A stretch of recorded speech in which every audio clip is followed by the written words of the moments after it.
This is Sam. He's 9 months old and 1 day. You can see Christian's hand, and it's bigger than his whole head and chest. When we brought him home, he was in less than a percentile. And yesterday we found out he's in the 70th percentile for weight and 80th for height. So he's a little bruiser and very healthy and looking good. I didn't see Dr. Berry till I was almost 20 weeks pregnant.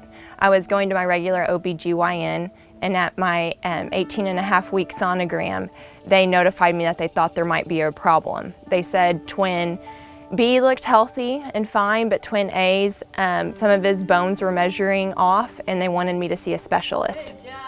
As soon as we notified Dr. Berry, he got me in the next day, and I saw him for a sonogram. It was at that sonogram that he told me that my son, John, had a rare form of skeletal dysplasia. He had to deliver the worst news of my life. He told me that John's condition was incompatible with life, but that Sam would be okay and that he would do everything he could to make it a successful and a happy pregnancy otherwise. You want to have a tea party?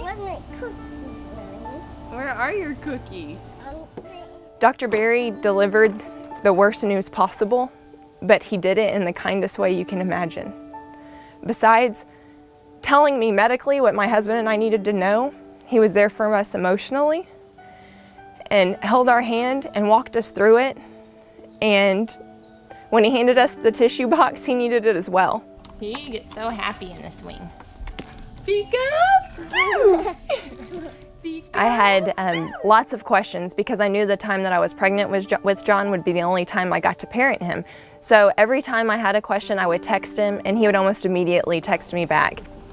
I think the fact that he has 4 daughters has made him perfectly gifted for this line of work, because he understands how emotional you are, but never gives you that look like, oh no, not another crazy lady in here crying on my table.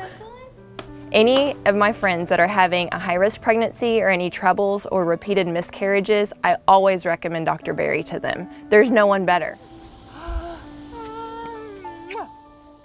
He did not have to be at the hospital for my delivery day.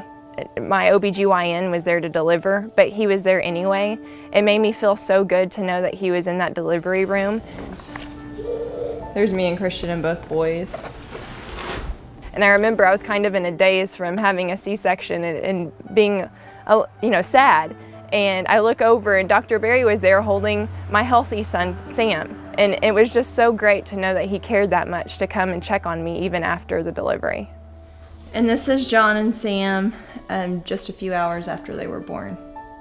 It's so sweet. We took a picture, we put them next to each other, and Sam snuggled up next to John and put his arm around him, and we have a few pictures of that as well, which is really sweet. My sister wasn't able to get pregnant, and he helped her do that, and it was blissful and such a gift. And on the other end, there's me, who he had to tell, you're pregnant with 2 babies, but you're only going to take 1 home from the hospital. And I know how heartbreaking that is for him, and he was phenomenal in both situations. And both women, myself and my sister, came away with so much respect and love for Dr. Berry.